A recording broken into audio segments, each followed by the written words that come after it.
것을 내포하고 있는 단어인데. 그러네요.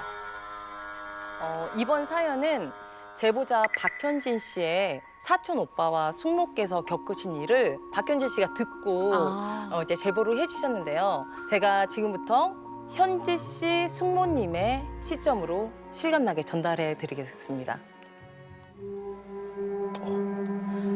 저희 부부에겐 늦은 나이에 어렵게 얻은 귀한 아들이 하나 있습니다. 제 아들이지만 정말 뭐 하나 빠질 게 없는 아이였어요. 일단 늘 전교 5등 안에 들 정도로 똑똑했고 잘 키웠네. 얼굴은 또 얼마나 준수했는지. 그리고 거기다 또 하나.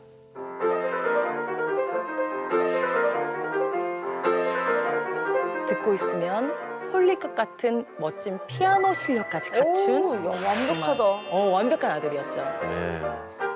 2007년 7월 그해 여름은 제 아들 혜준이가 누구보다도 열심히 음대 입시를 준비하던 때였습니다.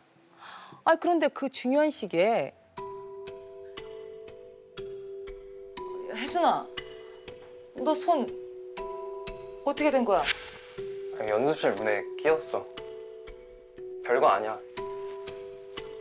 병원에서 일주일이면 다 낫는 거야. 아니 조심 좀 하지. 피아노 치는 애가 그냥. 아휴, 괜찮아. 그래도 크게 안 다쳐서 다행이다. 다행은 무슨. 나 다음 주도 콩쿠르 하나 그냥 포기하려고. 좋은 일 하나 없다. 나 방에서 그냥 쉴게. 그 여파 때문이었을까. 지금껏 한 번도 겪은 적 없던 슬럼프라도 왔는지 나가는 대회마다 줄줄이 성적도 떨어지고 기도 팍 죽어서 다니더라고요. 그런 아들의 모습을 보고 있자니 제 속도 타들어갔습니다. 그러던 어느 날 사정을 아는 친구가 한번 가보지 않겠냐면서 점집을 소개해 주더라고요. 입시 때 많이 가요.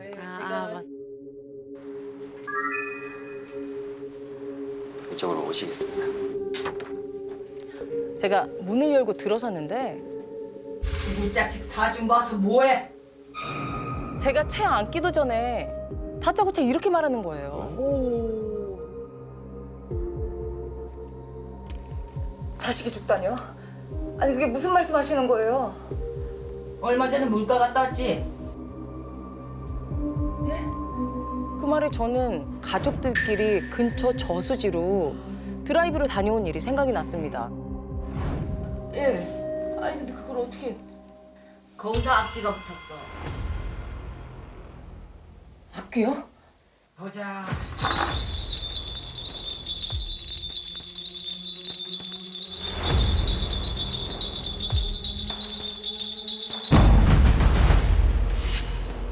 (7월 30일) 밤 12시 10분 청호상가 거기서 죽어. 순간 동공이 서늘해졌습니다. 무당이 짚은 날짜가 바로 일주일 뒤인 거예요. 거기다가 청우상가는 우리 아들이 매일같이 피아노 연습을 하러 가던 학원이 있는 건물이었어요. 어떻게 알아요? 밤 12시 10분은 아들이 항상 연습을 마치고 학원을 나서는 와, 딱 떨어지네. 바로 그 시간이었습니다. 또 이제 이름이 쫄아. 어떻게 알아? 이건 누가 알려주지 않으면 이렇게 할 수는 없어. 그래. 이건 무당의 상술일 거다. 별일 없을 거다. 애써 그렇게 생각해보려고 노력했죠. 그런데 바로 다음 날 연습을 마치고 집에 돌아온 아들의 상태가 평소와는 조금 달라 보였어요. 아들 말이 늦은 시간 평소처럼 연습실에서 혼자 연습을 하고 있었대요. 그런데 그때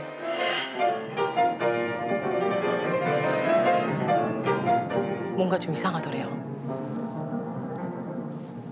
아들이 연주하는 속도에 맞춰 마치 장난을 치듯 따라치고 있었대요.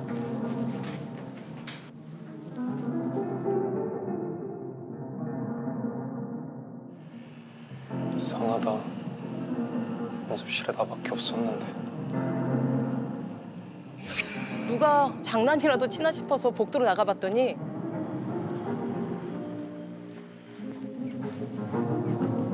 갑자기 소리가 뚝. 연습실을 모두 들여다봤지만 아무도 없었고.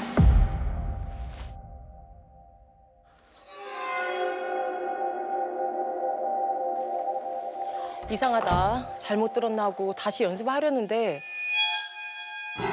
또 피아노 소리가 들리고 겁에 질린 아들은 혼비백산해서 그 길로 연습실에 뛰쳐나왔다고 하더라고요.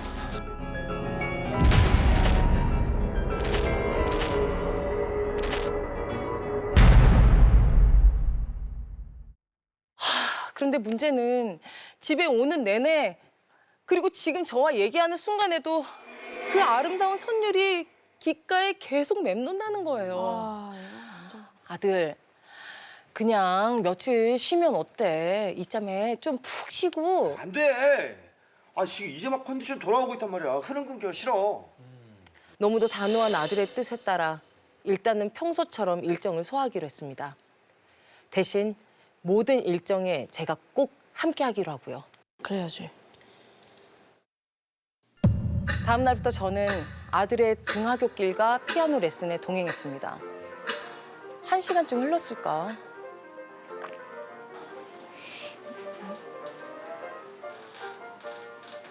아니 불을 다 꺼놓고 연습을 해. 아들은 괜찮나 싶어 학원 복도를 더듬더듬 걸어가는데 도대체 이 깜깜한 데서 어떻게 연주를 하지? 아들이 있는 연습실 쪽으로 발걸음을 떼던 그때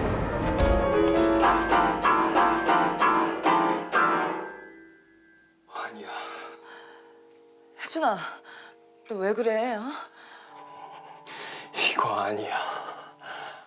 너 왜 그래 진짜? 엄마 걱정되게. 엄마 너 저 소리 들려?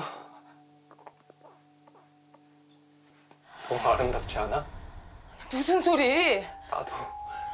나도 저렇게 연주하고 싶은데 난 안 되잖아. 이게 다 피아노 문제인 것 같아.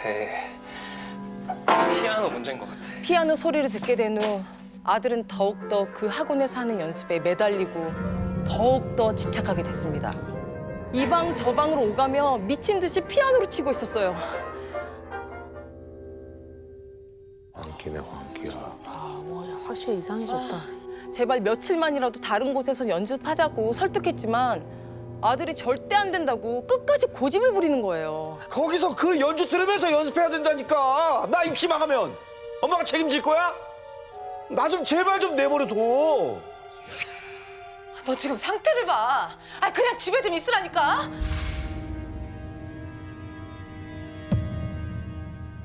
청기 누설이라니까. 아 제발 제 아들 좀 살려주세요. 저요 진짜 뭐든지 할 수 있어요. 아니, 저 진짜 시키는 거 다 할 수 있어요. 예? 아 좀 제발요. 예? 아니 무슨 방법이 있을 거 아니에요. 시키는 거 다 할 수 있어요. 예? 뭐든? 네. 아니야. 그래도 안 돼. 그렇게 아들이 죽는 날만 다시 확인하고 돌아서는데 마침 아들한테서 학원에 먼저 가 있겠다 문자가 온 거예요. 전 불안한 마음에 얼른 학원으로 향했습니다. 그런데 서둘러 도착한 연습실에 아들은 없고 바닥에 악보와 온갖 짐만 널브러져 있는 거예요. 이게 어디 갔어?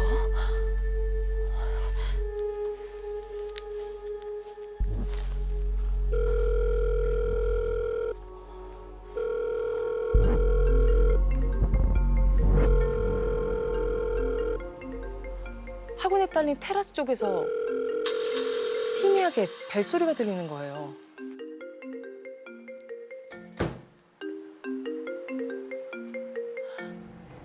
야 혜준아, 너 거기서 뭐해? 테라스 난간에 혜준아. 아들이 올라서 있었습니다.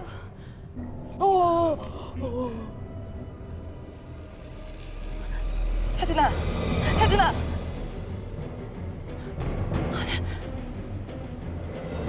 엄마는 이 소리 진짜 안 들려?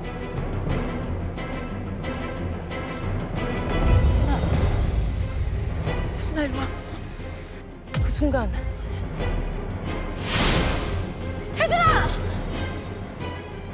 아들은 정신을 잃고 쓰러졌고 전 그런 아들을 간신히 받아냈습니다.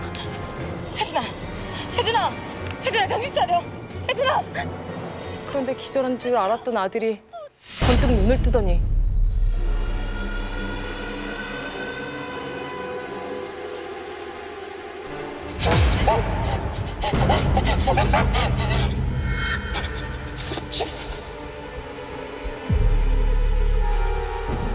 저는 그만 다리에 힘이 풀려 주저앉고 말았습니다.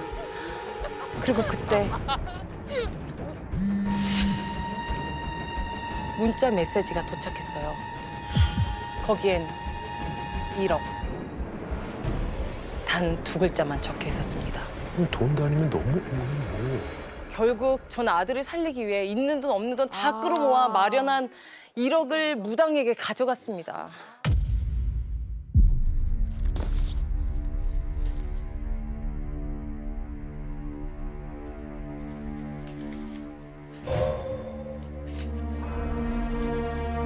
(7월 30일) 밤 12시 10분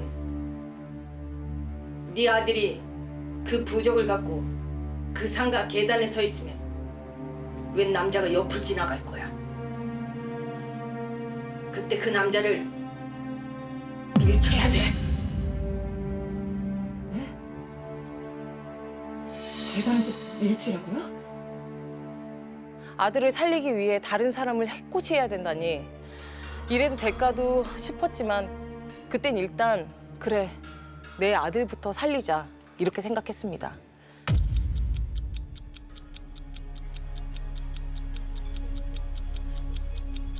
그리고 문제의 그날 밤 함께 비상 계단으로 향했습니다.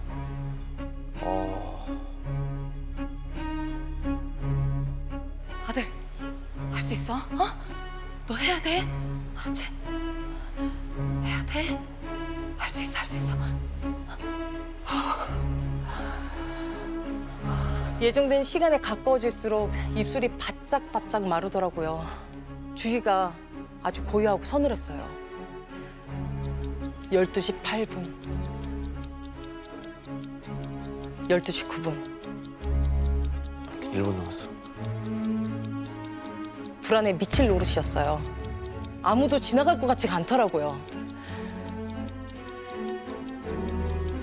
온 신경을 곤두세우고 있으니까 머리가 다 지끈거렸습니다. 마침내 12시 10분.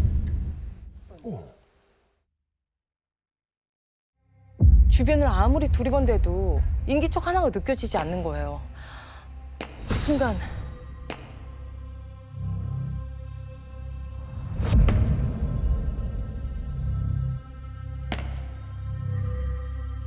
누군가 복도 끝에서 걸어오고 있었어요. 어두운 빈 상가에 남자의 발소리만 가득했습니다.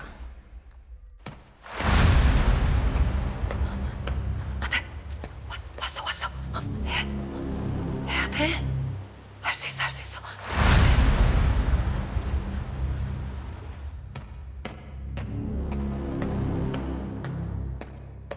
남자는 금방 휙 제 앞을 지나쳐 계단을 내려갔어요.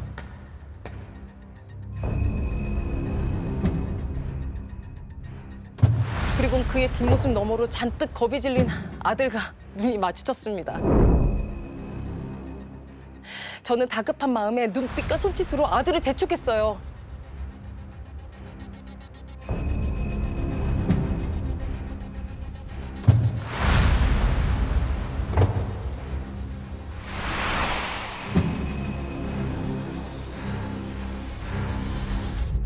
끝까지 갈등하다 아들이 결국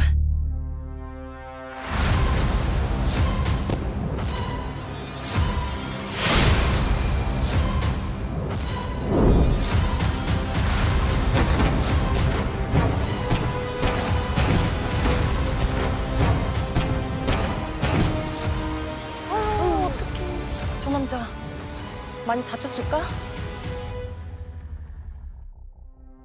잠시 후 괜찮았어. 넘어져 있던 그가 몸을 일으켰습니다. 다행이다, 다행이다. 남자는 옷을 툭툭 털더니 괜찮다고 말한 후 그대로 사라졌어요. 그렇게 아무 일도 없이 7월 30일 12시 10분은 어느새 지나 있었습니다. 다행히 다음 날부터 아들은 더 이상 환청을 듣지 않았어요. 그런데 딱 하나 제 마음에 걸리는 게 있었습니다. 계단에서 민 것만으로 이 모든 게 정말 끝인 건지 그럼 불안하죠. 다시 그 무당을 찾아갔습니다. 저기 신전 보러 오셨어요? 예, 뭐 상담받을 일이 좀 있어가지고요. 그분 그저께 갑자기 짐 빼서 나갔어요. 하나 있던 아들이 그날 갑자기 죽어서. 그저께면 7월 30일. 바로 저희 아들이 죽을 거라고 했던 그날이었어요. 와, 이거 뭐야? 진짜 뭐지? 아이고 엄마 일 돕는다고 들락거렸었는데 아이고 불쌍해서 어쩌죠. 그때 불현듯 점집에 처음 갔을 때 저를 처음 맞아주고 무당에게 안내까지 해줬던 젊은 남자의 얼굴이 떠올랐습니다. 그리고 그 위로 제 아들이 계단에서 밀친 남자의 얼굴이 겹쳤어요.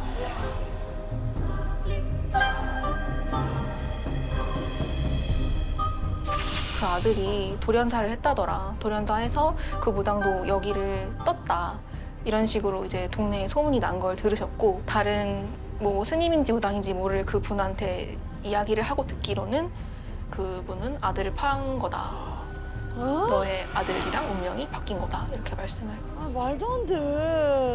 아, 이거는 누구는 아들을 살리려고 막 이렇게 막 애쓰고 누구는 돈에 아들을 이제 팔아버린 거니까 그게 좀 더 무서운 것 같아요. 16년이 지난 지금까지도 어두운 계단 아래로 사라지던 남자의 뒷모습이 잊혀지질 않습니다. 그 남자는 진짜 무당의 아들이었을까요? 제 아들과 그의 운명은 그날 그곳에서 정말 뒤바뀐 걸까요? 마왕. 마와? 이게 옛날에 뭐 드라마 제목도 있었고. 네, 드라마 재밌죠. MZ들이 정말 좋아하는 괴담에 관한 이야기입니다. 아 그래요? 마왕. 오호. 여러분들도 어릴 때 유행했던 괴담 하나씩은 다 있었죠? 뭐 일산 귀신도 있고. 홍콩 할매 있어. 홍콩 할매, 자이로 귀신. 마스크, 빨간 마스크, 또 학교 피아노 귀신도 있고. 피아노 귀신. 오늘도 바로 이 괴담에 관한 이야기인데요. 이 거울과 관련된 아주 유명한 괴담이 있다고 합니다. 아, 거울 싫어. 지수 씨는 이 거울 때문에 끔찍한 괴담의 주인공이 되었다고 하는데요. 지금부터 제가 지수 씨가 되어서 괴담의 전말을 들려드리겠습니다. 그래요, 예. 제가 초등학교 4학년이던 2011년에는 공포 웹툰이 인기였어요. 그러면서 괴담집도 유행했었죠. 완전 재밌어. 한번 읽어봐. 알겠어. 그런데 제 친구들 사이에선 이 괴담집보다 더 인기 있는 괴담이 있었습니다. 그 괴담이 시작된 곳은 제가 다니던 피아노 학원이었어요. 학원에? 저번에 콩쿠르에서 1등한 언니 알지? 그 언니가 우리 학원에 있는 거울 때문에 1등한 거래. 정말? 피아노 학원 창고에 있는 거울에 저주가 걸려있다는 등 숨겨진 비밀이 있다는 얘기요. 거울을 건반 오른쪽 끝에 놓고 양손이 거울에 보이게 피아노를 치면 된대. 대신 꼭 혼자 해야 된대. 무서워. 정말 그렇게만 하면 콩쿠르에서 1등을 할 수 있다고? 미니와 눈이 마주친 순간 저는 텔레파시가 통한 것처럼 그 거울이 있다는 창고로 살금살금 들어갔죠.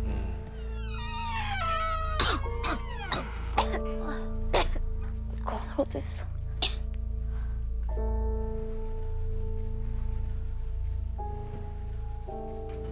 야, 찾았다. 저기 있었네. 꼭 방금 닦아놓은 것처럼 빛이 나는 거울이 정말 있더라고요. 썼네, 누가 썼어. 저기 있었네. 그때 갑자기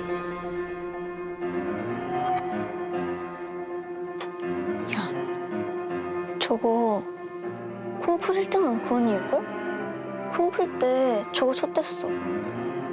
슈베르트의 마왕. 이게 마왕이. 아이를 홀려서 영혼을 빼앗는 마왕에 대한 가곡인데요. 피아노 치는 사람들 사이에서는 반주자의 오른손을 빼앗는 곡이다. 극악의 고난도로 더 유명한 곡이었죠. 그 정도로 어려워서. 아, 나도 저렇게 칠 수 있으면 얼마나 좋을까? 그런 생각이 드니까 저 거울이 더 탐나더라고요.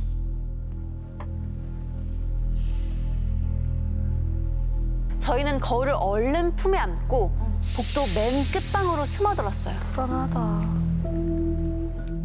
야, 내가 하라는 거니까 내가 먼저 한다. 미니는 거울을 건반 오른쪽 끝에 잘 세팅해놓고 자리에 앉았어요. 꼭 혼자 있을 때 해야 한다고 하니까 혹시라도 미니가 피아노를 치는 동안 누가 올까 봐 저는 레슨방 앞에서 망을 보기로 했죠. 그렇게 되는구나. 미니가 얼른 끝내고 제 차례가 되기만을 기다리고 있었는데 미니의 비명소리가 들렸어요. 야! 미니가 구석에 웅크리고 손을 막 털어대고 있더라고요. 벌레? 미니 말로는 피아노를 치려는데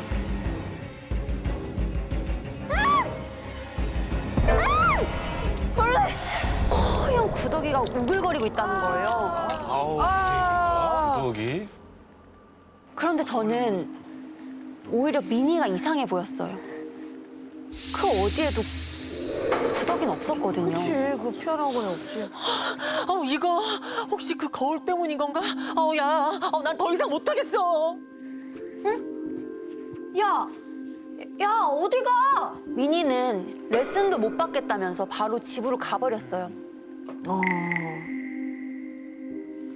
저도 괜히 찜찜해서 다시 거울을 갖다 두려고 창고로 갔는데 아까 들었던 마왕, 그 피아노 연주가 생각나서 도저히 이 거울을 포기할 수가 없더라고요.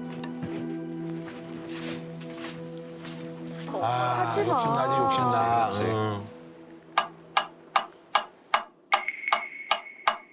메트로놈이다.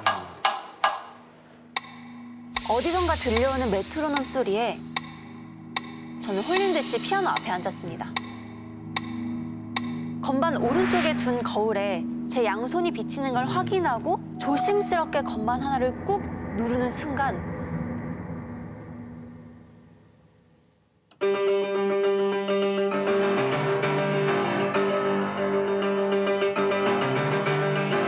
바로 슈베르트의 마왕.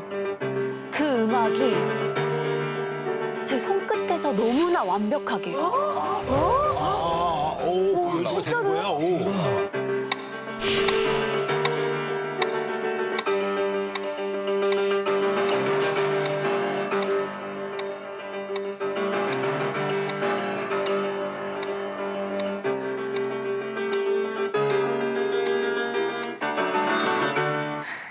그렇게 연주를 끝내고 나니까 이런 생각이 들었습니다. 이 거울은 절대 다른 사람에게 뺏겨선 안 되겠다. 홀렸네. 저는 그 거울을 몰래 가방에 넣고 조용히 학원을 빠져나왔습니다. 다음 날 저는 학원에 도착하자마자 레슨방 문을 잠갔어요. 그리고 마치 경건한 의식을 치르듯이 피아노 끝에 거울을 세팅했어요. 그렇게 건반을 누르려는 순간 딱똑딱 똑딱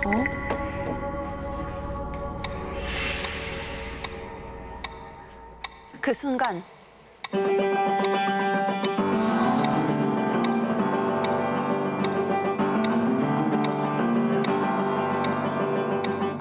심장이 터질 것처럼 벅차올랐습니다. 제 손은 어제보다 더 완벽한 연주를 만들어내고 있었거든요. 효과가 있네. 그때 문득 바라본 거울 속에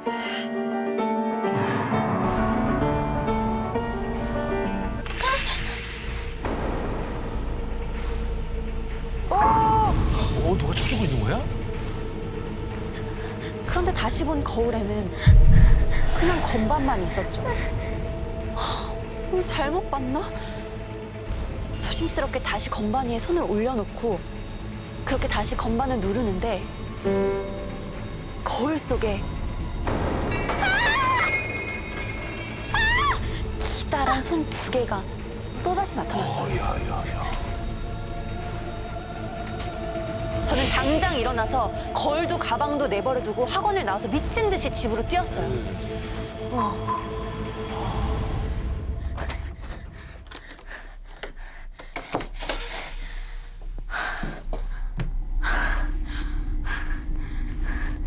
그 순간 어디선가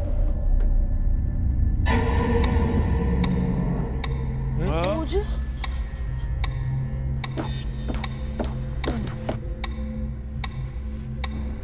그 소리는 제 책상 서랍 안에서 나고 있었어요.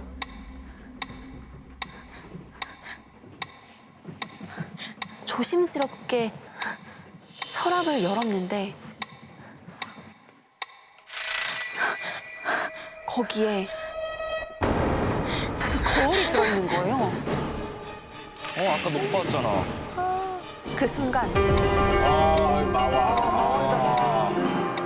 따라왔어. 마왕, 그 피아노 연주까지 들려왔습니다.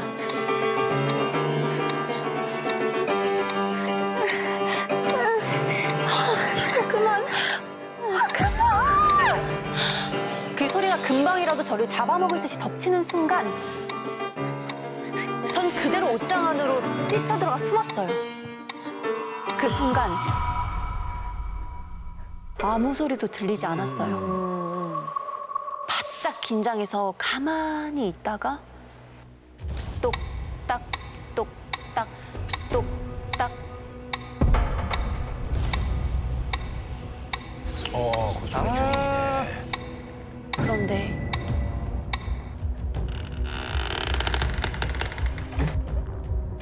방문이 열리는 게 보였습니다.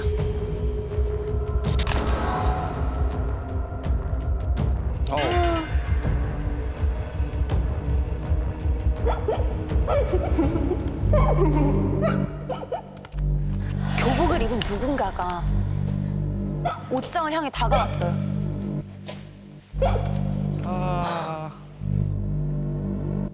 그리고 옷장 문 틈새로 무언가 슥 들어왔습니다.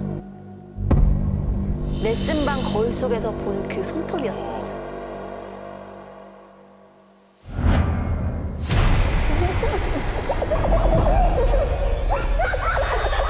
그것은 제 손가락을 부러뜨릴 것처럼 뒤로 꺾어버린 거예요.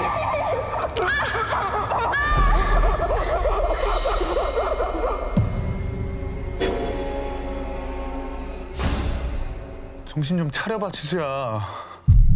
제 얼굴 위에는 아빠와 할머니가 저를 내려다보고 있었습니다. 가족이 있어. 그런데 손이 너무 뻐근하고 아픈 거예요.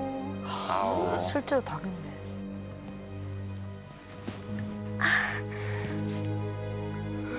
제 손끝이 시뻘겋게 물들어 있었습니다.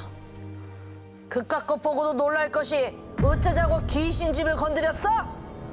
아주 무섭게 호통을 치시는 할머니의 손에는 그 거울이 들려 있었습니다. 할머니가. 뭘 보시나 보다.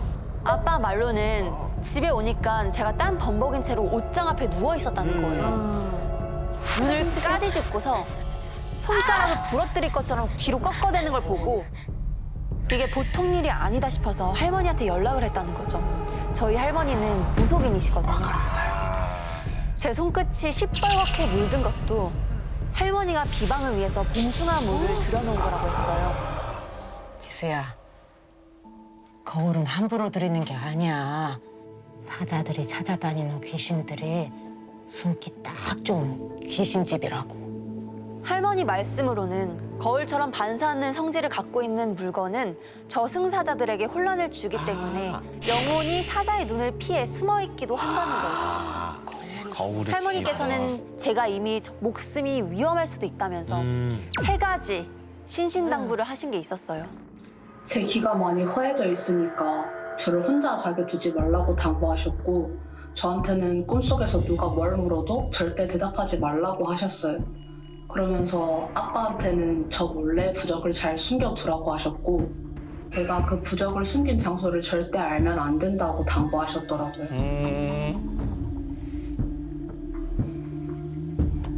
이 봉숭아물이 널 지켜줄 게야. 대신 누가 뭘 물어도 입을 합 다물고서 절대 말하지 마. 딱 9일만 버티면 돼. 우리 강아지 할 수 있지? 그것을 매일 밤 마주치게 될 수도 있다는 생각에 두려웠지만 저는 마음을 굳게 먹고 고개를 끄덕였습니다.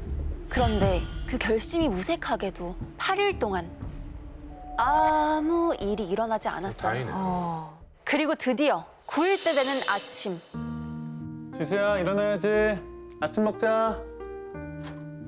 아빠 목소리에 눈을 뜨면서 이제 모든 게 다 끝났다라는 생각에 홀가분했어요. 제가 식탁 앞에 앉았더니 아빠가 제 손에 깍지를 껴 잡아주시더라고요. 근데 지수야, 부적은 어딨어? 네? 이상하다. 네? 아빠가 숨기지 않았어? 아빠가 숨겼대. 네. 이상하게도 그 순간 머릿속에 어떤 장면이 그려지는 거예요. 아빠가 부적을 문고리에 붙여두고 있는 거였죠. 그때 톡톡톡톡톡 똑같은 소리가 들려오는 거예요. 그 순간 뭐지?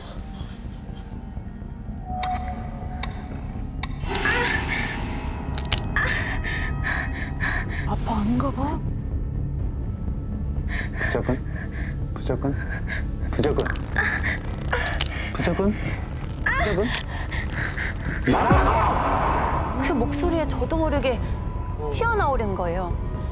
그런데 입을 벙긋 하는 순간 손끝이 불에 대인 것처럼 화끈거리면서 아파왔어요. 야, 지수야! 지수야! 저를 흔드는 손길에 눈을 뜨자 할머니가 걱정스러운 얼굴로 저를 내려다보고 있더라고요. 아이고, 근데 지수는 할미 말을 참 안 듣는구나. 지수, 너 부적이 어디 있는지 말하려고 했지? 말은 안 했는데. 그래. 할머니는 다 이해한다는 듯 저를 꼭 끌어안아 주셨습니다. 그런데 제 등 뒤에서 근데 그게 그냥 눈에 보인 게지.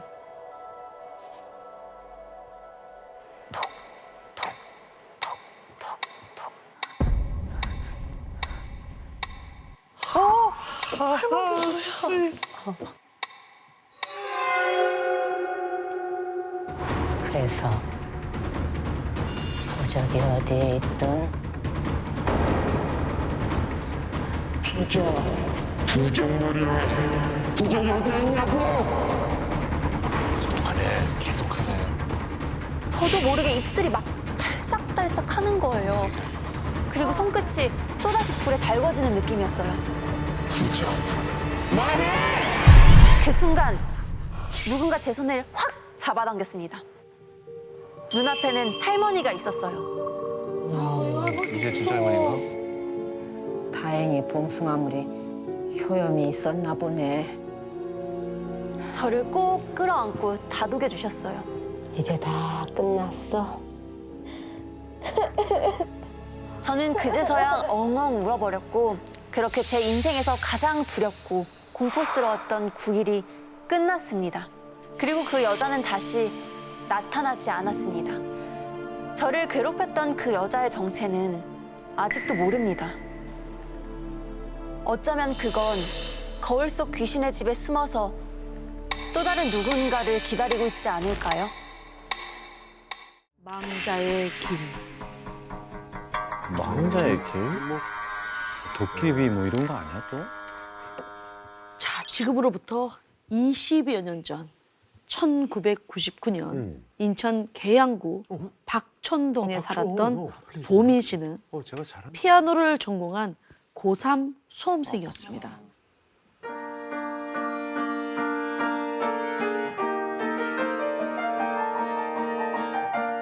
음대 입시를 준비하고 있어서 실기에, 그다음 수능에 할 게 많았지만 보민 씨는 피아노도 열심히 연습을 하고 매일 새벽까지 스스로 공부를 열심히 하는 모범생이었습니다. 그런데 딱 한 가지 보민 씨가 힘들어하는 게 있었어요. 그건 바로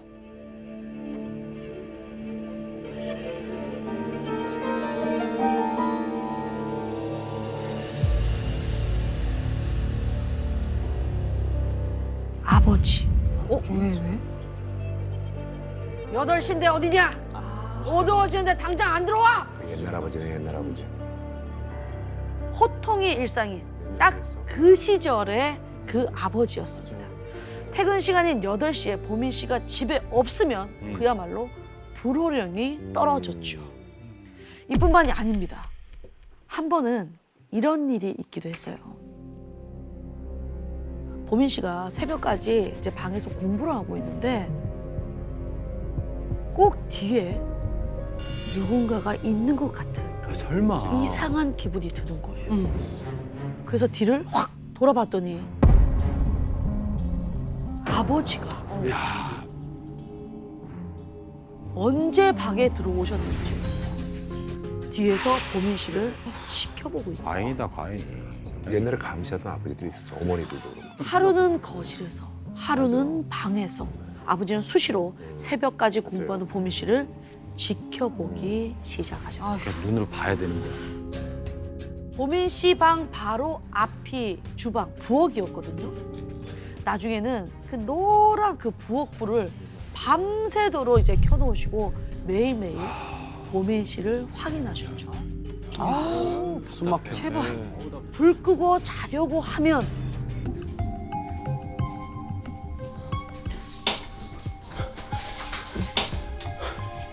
누가 불 끄라고 했어? 이렇게 호통까지 치시면서요. 보민 씨는 꼭 감시당하는 것 같고 왜 나를 믿어주지 않으시지? 점점 큰 압박감이 느껴졌죠. 그러던 어느 날이었습니다. 해외 음악학교에서 유학 중인 친구가 한국에 들어와서 연락이 온 거예요. 친구가 얼른 밥을 먹고 아버지 퇴근 전에 집에 들어가려고 하는데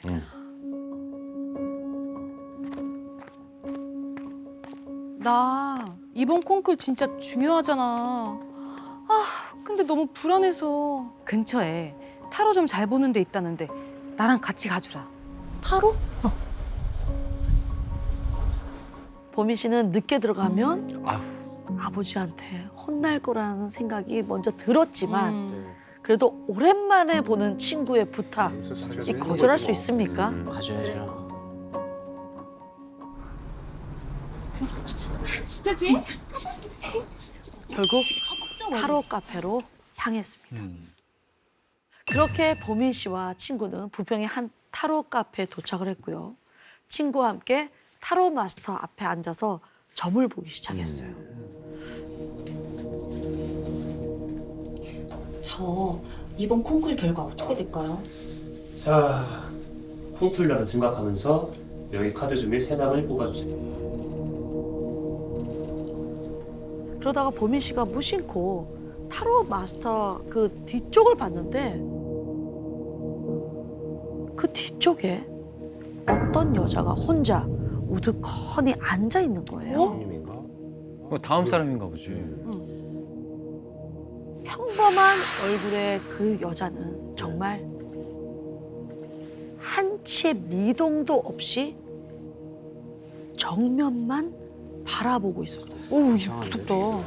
보민 씨는 이상해서 친구가 이렇게 카드 뽑는 걸 보는 척 하면서 슬쩍 그 여자 쪽을 쳐다봤죠. 신경 쓰이죠. 봤어.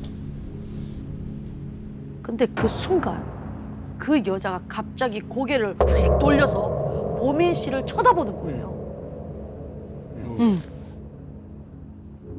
눈이 마주쳐서 놀란 보민 씨는 얼른 시선을 이렇게 돌렸어요. 근데 그거 아시죠? 보민 씨를 여전히 쳐다보는 그 여자의 시선이 계속 느껴지는 거예요. 내가 많이 쳐다봐서 기분 나쁘셨나? 보민 씨는 애써 무시했지만 계속 쳐다보는 그 여자가 점점 불편해졌고 빨리 그곳을 나가야 되겠다. 피하는 게 상책이죠. 빨리 나가고 싶다라는 생각이 들었습니다. 근데 저기 뒤에 여자분 기다리고 계시는 거 아니에요? 그 말에 보민 씨를 보는 친구의 표정이 이상해지는 거예요.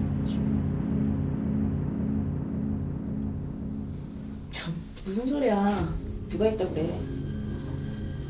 보민 씨, 혹시 귀신 보시는 거 아니에요? 네? 이거 뭐야? 뭐야? 친구와 타로 마스터 모두 뒤에 아무도 없다는 거예요. 보민 씨가 보는 거야, 보민 씨? 이제 보민 씨는 혼란스러워지고. 그렇지. 분명히 보민 씨 눈에는 앉아 있는 게 보이는데. 뭐야? 그러자 얌전히 앉아 있던 그 여자가 갑자기 입을 정신없이 움직이기 시작하고 그 여자는 보민 씨한테 뭐라고 얘기하는 것처럼 느껴졌습니다. 친구와 타로 마스터도 이상함을 느끼기 시작했습니다. 그때 그 여자가 의자에 팔을 짚고 움직이기 시작했어요. 일어나려고 하는 것처럼 보였죠. 그런데 뭔가 이상했어요. 보민 씨는 여자가 있는 쪽을 바라봤는데 그 순간 여자는 그대로 순식간에 시야에서 사라져버렸어요. 오, 진짜 무섭다. 어디로 갔어? 보민 씨는 두려움에 주위를 두리번거렸죠. 그런데 싸한 느낌이 들었어요. 보민 씨는 덜덜 떨면서 쳐다봤죠.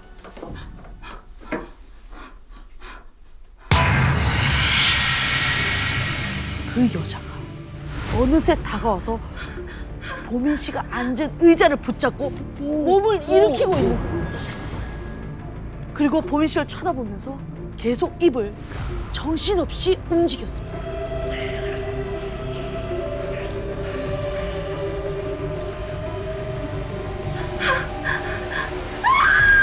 자리를 박차고 뛰쳐나갔어요. 친구도 그 타로 마스터도 잊은 채 도망치듯이 집으로 향했습니다. 평소보다 늦은 시간에 집에 도착한 보민 씨는 서둘러 방에 들어가려고 했어요. 일찍 안 다니냐? 잠깐 친구 만나고 왔어요. 기어 들어가는 목소리로 말하곤 얼른 방으로 들어갔죠. 그리고 그날 밤 아버지는 어김없이 부엌불을 켜둔 채로 거실에 앉아 보민 씨를 지켜보셨어요. 보민 씨는 이상한 일도 좀 겪었고 좀 심신이 피로하잖아요. 좀 쉬고 싶었지만 집에 온 게 또 늦었으니까 눈치도 좀 보이고 늦게까지 공부할 수밖에 없었죠. 그렇게 한참을 공부하다가 새벽에 물을 마시려고 나왔는데 아버지가 안 계신 거예요. 주무시러 가신 거. 피곤하지. 주무시나 보다. 한시름 놓은 보민 씨는 얼른 부엌불을 끄고 방에 들어갔어요.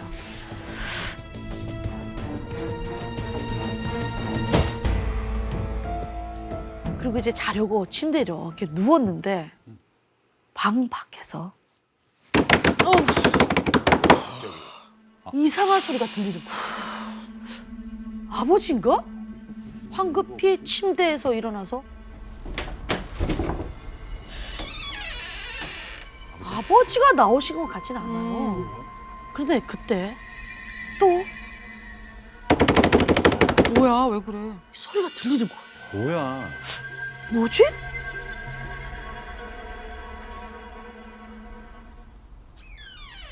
보민 씨는 아예 방문을 열고 나와서 밖을 살펴봤어요. 그 순간 갑자기 뭔가 싸한 기분이 드는 거예요.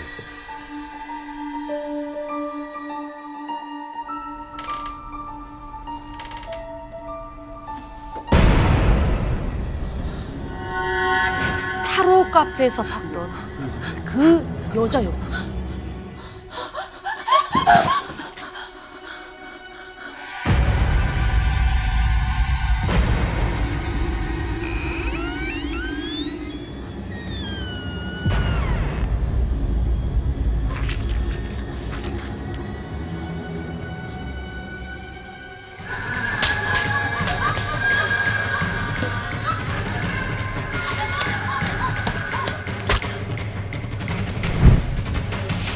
그리고 이 여자는 넘어진 보민 씨의 발을 잡고는 한쪽 팔로 상체를 끌며 뒤로 가기 시작했어요. 어딜 데려가는 거야? 끌고? 뭐야? 끌고. 보민아! 아버지가 다행이다. 아버지가 소리치며 달려오셨고요. 급하게 보민 씨를 붙잡고 잡아당기기 시작했어요. 아빠가. 보민 씨는 어안이 벙벙했어요. 뭐야? 아버지가 보민 씨의 발 밑을 정확하게 보고 계셨거든요. 어머. 아버지도 봤다. 아빠도 봤나? 아버지도 봤나 보네. 엄청난 힘의 여자의 손이 점점 풀렸고요. 보민아! 보민아! 괜찮아? 보민아! 그리고 벌떡 일어나시더니 여자를 피해 부엌불을 탁 켜시는 겁니다. 그 순간 믿을 수 없는 일이 벌어졌어요.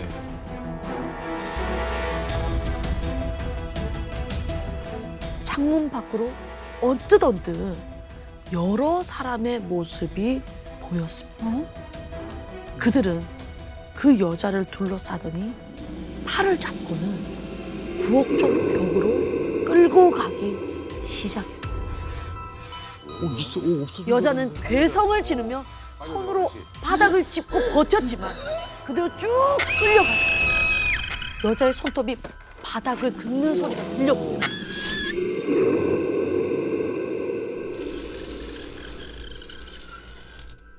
그들은 부엌 쪽 벽으로 그대로 사라졌습니다. 이거 무슨 뭐 공간 이동 이런 것도 아니고 오. 집안은 순식간에 고요해졌어요. 야 이게 뭔 일이야?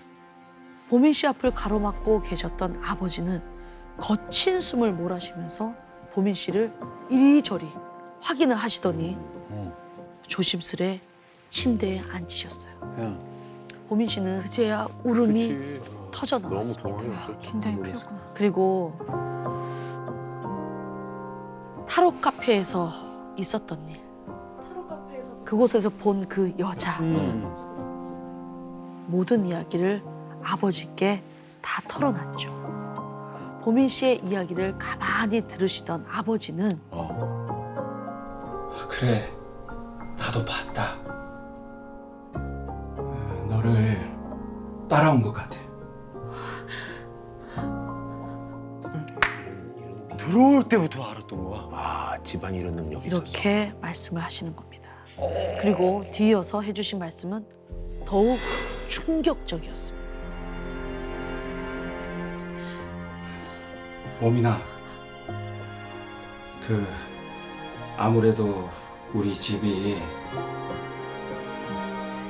저승으로 가는 망자들의 저승 길목인 것 같다.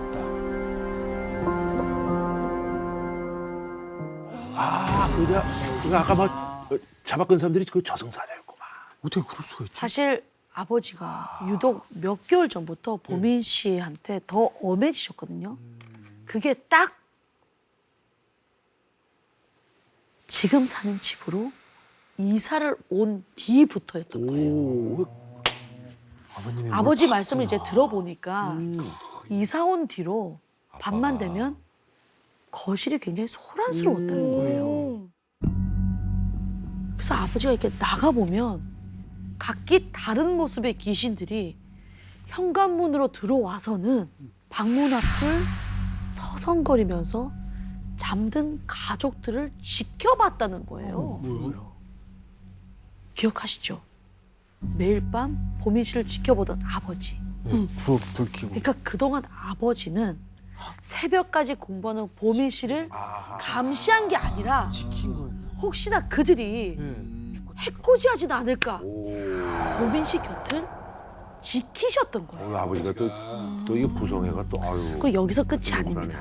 그렇게 밤마다 그들을 지켜보던 아버지는 신기한 점을 하나 발견하셨어요. 바로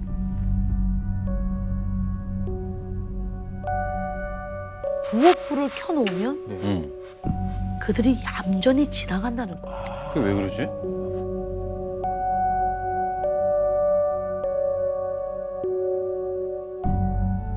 그들이 이제 현관문을 통해서 들어왔을 때 부엌불이 켜져 있으면은 집안을 서성거리고 뭐 보고 이런 거 없이 그냥 그대로 지나쳐서 곧장 부엌벽을 통해서 나간다는 거예요.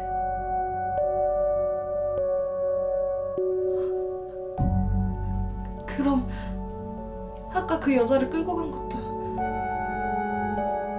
아마 다른 망자들인 것 같아요.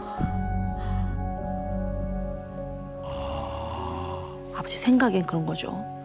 보민 씨는 그제야 아버지가 왜 항상 부엌불을 켜놓으셨는지, 왜 그 여자가 쫓아올 때 불을 켜셨는지 알게 됐죠.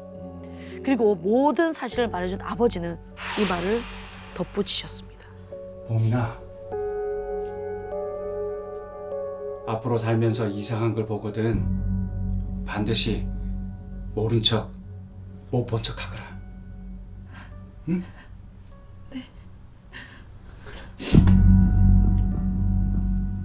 얘가 이제 보이니까 귀신을 보는 척한다.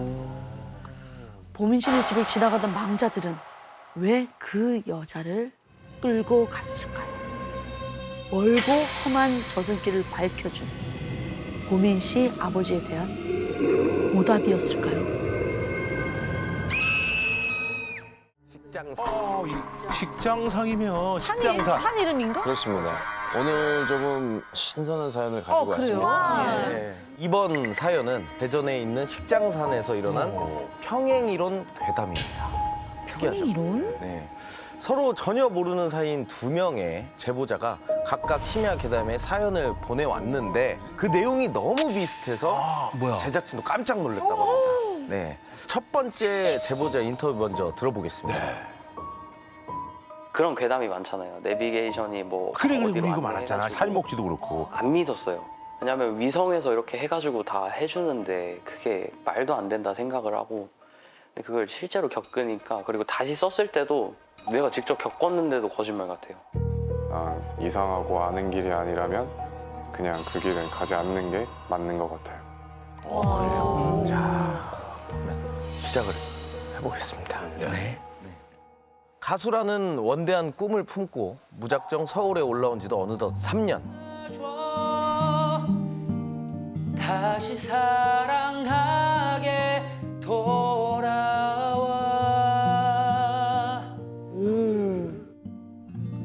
야, 뭐하냐? 뭐 재밌는 거 있음? 아, 전에 몇 번 갔던 데가 피드에 떴더라고. 봐봐. 장난 아니지 않냐? 오, 정민이가 호들갑을 떨며 사진 한 장을 보여주더라고요. 와, 진짜 좋다. 어디야? 이곳은 바로 야경 맛집으로 유명한 대전의 식장산이었어요. 오, 진짜로? 오, 와. 맛이죠, 야경. 오, 야, 야, 대전에 이런 데가 있어? 실제로 보면 완전 대박일 듯? 대박 정도가 아니야. 그냥 미쳤어. 야, 그럼 바로 식장산 고? 지금 바로 고? 오케이, 진행시켜! 오케이, 진행시켜! 저희 두 사람은 그 길로 바로 차를 빌려서 심야 드라이브를 떠났습니다. 항상 둘이 가던 여행에 그날은 일행이 한 명 더 늘었어요. 정민이랑 같이 알바하는 원석인데요. 저도 몇 번 본 적 있는 친구였습니다. 그렇게 서울 톨게이트를 막 벗어날 때쯤 원석이가 당황스러운 듯 질문을 했습니다. 야, 근데 우리 지금 어디 가는 거야? 뭐? 정민이가 얘기 안 했어? 우리 지금 대전 가는 거야! 식장산 야경 보러 가지로. 뭐? 완전 야경 맛집이야 진짜. 밤에 산을 왜 가? 나 내릴래. 야, 왜? 야, 잠깐만! 아, 야, 여기 고속도로잖아! 야, 여기서 뭐 어떻게 안 간다고! 차 세워, 빨리! 야, 뭐 왜 이래? 어떻게 세워? 아니, 하지 마! 뭐가 있나 보다.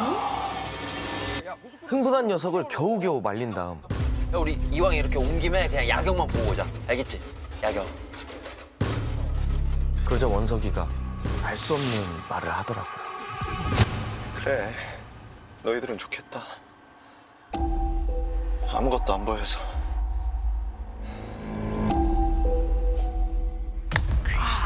밤엔 잘 보이거든. 자정이 넘은 시각 저희는 내비게이션에 식장산 주차장을 찍고 밤길을 달렸어요. 드디어 산 초입에 들어섰는데 칠흑같이 어둡고 구불구불 가파른 커브길이 쉴 새 없이 등장했습니다. 야, 뭐야? 여기 왜 이렇게 으슥해? 우리 제대로 가고 있는 거 맞아? 야, 형 운전병 출신이야. 니들 오늘 나 믿고 따라오면 진짜 인생 야경 본다 오늘. 그런데요.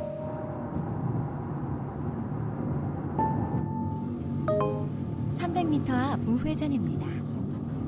잠시 후 좌회전입니다. 내비의 안내대로 계속 길을 가다 보니 갑자기 비포장 도로가 나오고 억센 잡초들이 스치는 소리가 나는 거예요. 주차장이 그럴 리가 없는데. 아, 이런 위험해 이러면.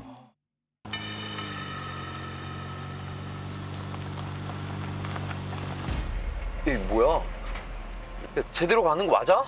그러게 오늘 내비가 좀 이상한 길을 알려주네. 아이 뭐 이쪽으로 길이 또 있나 보지. 하지만 이상한 건 그뿐만이 아니었습니다. 시간이 갈수록 차 안에 서서히 매캐한 연기가 차오르는데 묘하게 익숙한 그 냄새의 정체는 바로 향 냄새였습니다. 장례식장 같은 데 가면은 향 꽂아져 있잖아요. 그거랑 냄새 똑같았어요.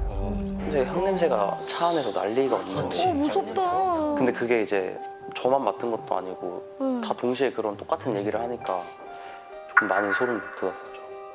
제사 지낸 데가 있나? 산속인데. 그러게 향 냄새가 날 리가 없는데. 잠시 후 좌회전입니다. 정민아, 여기 좀 이상한 거 같지 않아? 우리 큰 길로 돌아가자. 아니 지금 여기서 어떻게 차를 돌려? 야 일단 내비대로 가. 너무 찜찜한데 정민이는 돌아갈 생각이 전혀 없더라고요. 야 원석아, 너는 어때? 너 안 그래도 밤에 산 오는 거 싫다며. 우리 그냥 내려갈까? 근데 아무런 대답이 없는 거예요. 원석이가 없었어요. 뭐야? 뭐야? 내렸어? 얘가 어디 갔지? 뒤를 돌아본 순간 원석이가 벌벌 떨면서 반대편 창만 보고 있는 거예요. 앞에 봐. 뭘 봤나 보다. 원석이의 시선을 따라서 제가 고개를 돌리려고 하자 녀석이 앞만 봐! 제 멱살을 앞으로 막 잡아당겼어요. 그것도 모자라서 운전석 앞까지 이렇게 몸을 내밀고는 정민아 너도 보지 마. 앞에 봐봐. 앞에 봐. 죽일 듯 다그치기 시작하는데 갑자기 이성을 잃은 모습에 정민이와 저는 아무 반응도 할 수가 없었습니다. 뭔 일이야? 500m 앞 목적지 부근입니다. 다 왔다. 그래, 도착할 때까지 이대로 버티자. 서로 아무 말도 하지 않은 채 팽팽한 긴장이 흐르고 목적지입니다. 안내를 종료합니다. 안내 멘트가 나오자 원석이가 창밖을 보더니 조금 안도한 것 같았습니다. 진짜 야경 보러 왔다가 이게 다 무슨 일이야. 그러게 말이다. 야, 바람이나 쐬자. 너희끼리 가. 원석이는 끝까지 차에서 내리지 않겠다고 버티곤 혼자 차에 남았습니다. 야, 정민아, 쟤 왜 저러냐? 야, 호윤아. 지금 그게 문제가 아니야. 우리 지금 여기 어디야? 응? 주차장 아니야? 응, 식장선 주차. 그런데 내비를 따라 도착한 그곳은 깊은 산길이었습니다.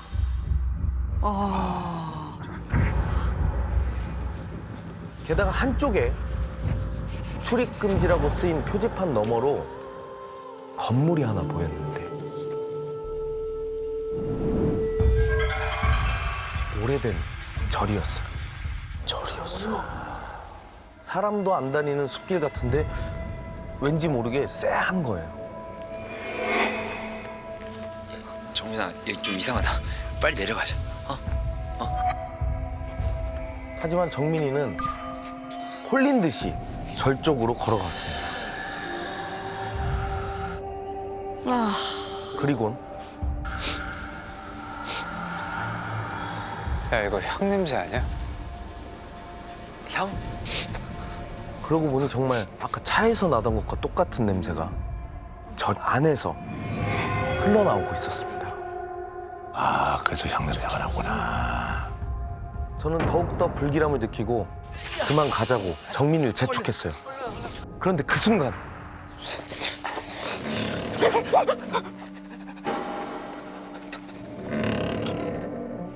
누가 들어오나? 사람들. 뒤를 돌아보자 표지판이 소리를 내며 움직이고 있는 거예요. 놀래라. 바람 때문에 흔들리나 보네. 야, 아니야. 지금 바람 하나도 안 불잖아. 뭐야 그러면? 그 말에 등골이 오싹해져서 멍하니 쳐다보고 있는데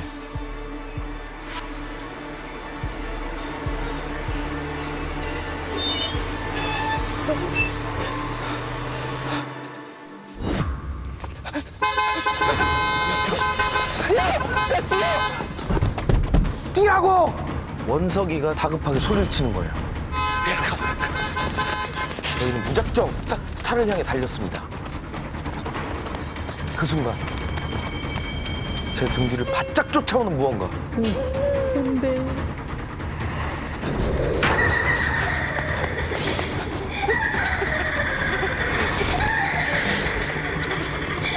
죽을 힘을 다해서 뛰었어.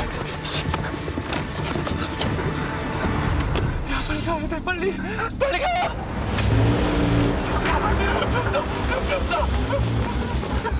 옆에 온다! 옆에 온다! 빨리! 원석이는 계속해서 창밖을 바라보며 좀만 더 빨리 정민아, 제발! 제발! 제발 더 빨리 가야 한다고 애원하며 외쳤어요. 그때까지도 차 안에서 진동한 향냄새. 그러다 식장산을 빠져나오는 순간 정말 신기하게 그 향냄새는 씻은 듯이 사라졌습니다. 역시 냄새 안 나는 것 같네. 너네 차에서 내리면 안 됐어.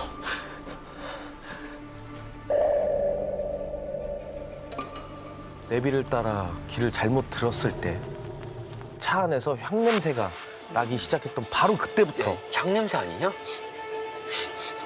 냄새야 이거?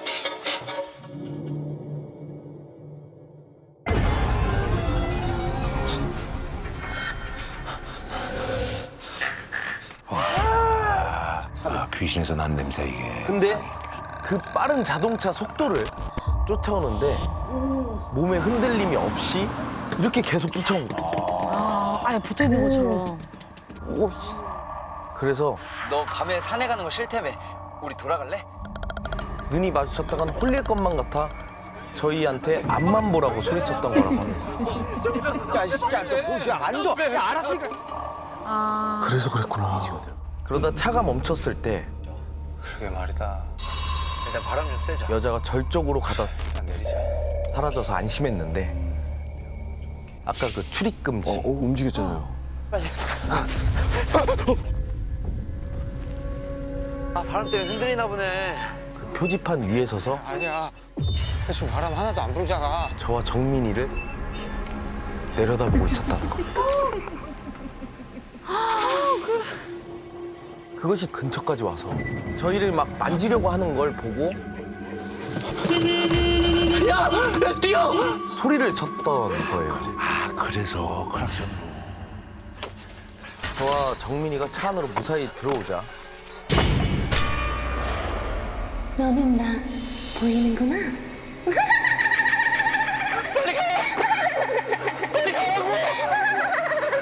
알고 있었어.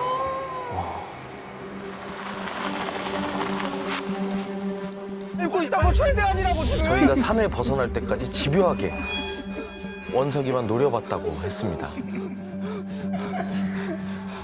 산을 벗어나는 순간 거짓말처럼 사라졌고요. 다행이다. 그렇게 간담 서늘했던 심야 드라이브는 무사히 끝이 난 줄 알았는데요. 그날 이후로 저는 밤마다 가위에 눌리기 시작했습니다. 아이고. 그리고 산에 갔다 온 지 일주일쯤 되던 날 밤에 혼자 노래 연습을 하고 있는데 흔들리는 바람. 뭐야? 뭐야? 만지지도 않은 키보드에서 제멋대로 소리가 나는 거예요.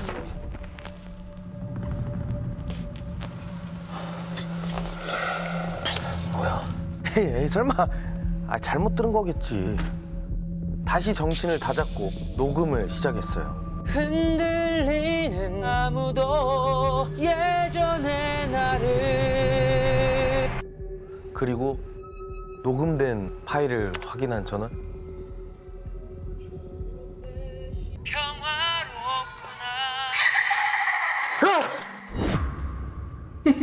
녹음된 파일에는 제 목소리와 함께 어떤 여자가 제 노래를 따라 부르는 소리가 담겨 있었습니다.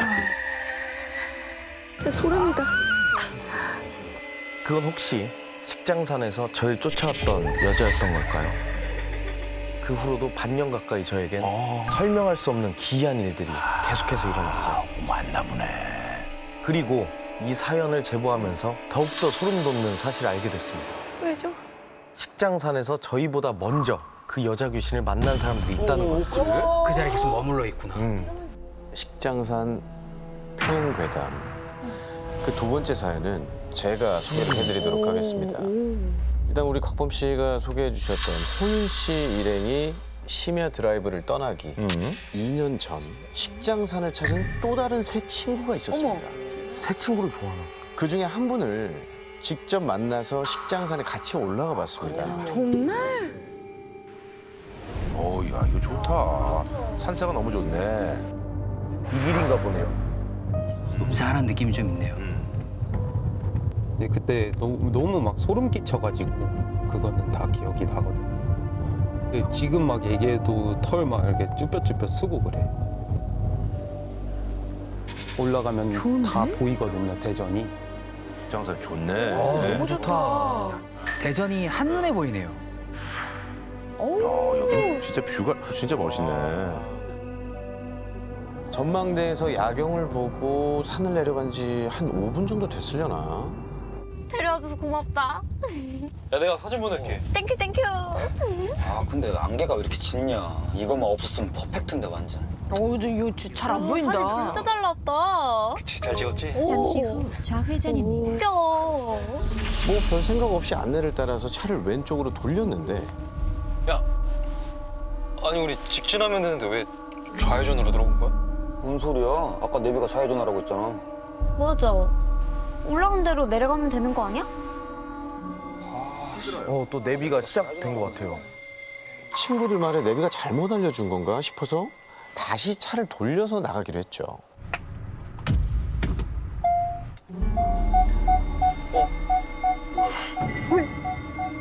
소리가 왜 나지? 뭐가 있다는 건데? 소리가 왜 울려? 후방 카메라에는 저희가 방금 지나온 텅 빈 길 말고는 아무것도 보이지 않았거든요. 미치겠다. 뭐 안개 때문에 오류 난 건가? 아 이거 렌터카라 긁히면 안 되는데 확인해보고 올게. 기어를 파킹으로 바꾸고 차에서 내렸습니다. 어둠 속에서 조심조심 차 뒤로 가보니 그곳에 아무것도 없는데? 밑에 뭐가 있나? 차 밑에 보지 마. 왜? 없어. 차 밑에 보지 마. 바닥까지 꼼꼼하게 둘러봤지만 나뭇가지 하나 떨어진 게 없었어요. 야, 뭐 있었어? 뭐 없었는데 아무것도? 그냥 센서 오른가 봐. 그래? 아, 내가 지도 보니까 아까 그 길에서 직진하는 게 맞더라고. 아 그래? 일단 빨리 가자. 저는 안심하고 다시 후진 기어로 바꿨어요. 그러자 또. 야, 뭐야 이거? 아까보다 더 가까워졌어. 이거 되게 가깝다는 건데. 야, 재호, 그냥 빨리 내려가자. 빨리 가자고. 다른 거다. 단계. 야, 일단 빨리. 일단 가자고. 전 그냥 후진을 해버렸습니다. 그랬더니 거짓말처럼 센서가 더 이상 울리지 않는 거예요. 정신없이 안내판이 가리킨 길로 내려갔습니다. 이렇게 서늘해지는 느낌이 있잖아요, 등골이. 그 여름에 나올 수 없는 약간 그런 그 한기 자체가 너무 강해가지고 되게 꺼림직하다라고 하고 이제 내려가고 있었거든요. 내려가고 있는데 왜?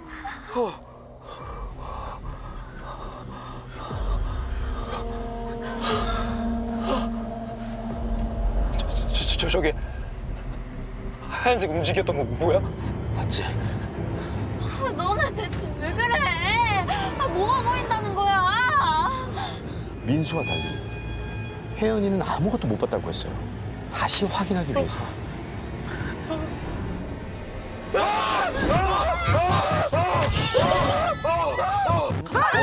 깜짝이야. 뭐야? 사람이 있을 수가 없는 위치인데 거기에 이제 하얀색 소복을 입고 이렇게 여기에다가 이렇게 된 귀신 하나가 이제 저희 쪽으로 이렇게 몸을 돌리고 있는 것 같은 거예요. 나를 계속 막 이렇게 뚫어져라 보고 있는 듯한 느낌이 너무 강한 거예요. 지금 그렇게 다시 운전해서 내려가라 그 속도로 하면은 진짜 못 갈 정도로 그냥 아무것도 안 보고 그냥 앞만 보고 내려왔었거든요. 그때 초인적인 힘으로 간 거지. 너무 무서우니까. 무서우니까. 밤 깊은 산속 내비게이션이 낯선 곳을 가리킨다면 300m 앞 우회전입니다. 한 번쯤은 꼭 의심해 보세요. 그것이 당신을 어디로 데려갈지 모르니까요.